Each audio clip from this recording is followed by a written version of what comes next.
Омиленото попладневно задремување може да ве спаси од срцев удар или дури да ви го спаси животот, потврдува медицината, давајќи му огромно значење на попладневниот умор. Што се случува со телото, па неодолливо бара одмор во попладневните часови.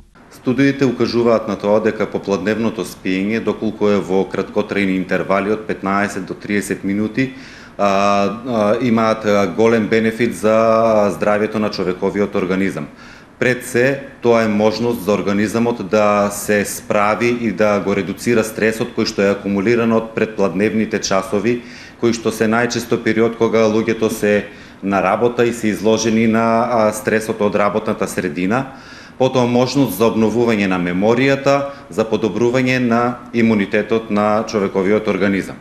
Што доколку попладневниот умор свесно го игнорираме? Кои се последиците по нашето здравје? Можеме да чувствуваме умор, да не бидеме ефективни, да се чувствуваме поспано, но од друга страна мораме да напомениме дека доколку овие попладневни спиења траат во интервал кој што е 1-2 часа или повеќе, или пак се повторуваат неколкукратно во текот на попладневниот период, можат да значат за нарушен квалитет на сон во текот на ноќта и нарушување на оние хормони кои што го одржуваат нормалниот циркадијален биоритам. Статистиката во овој контекст предупредува.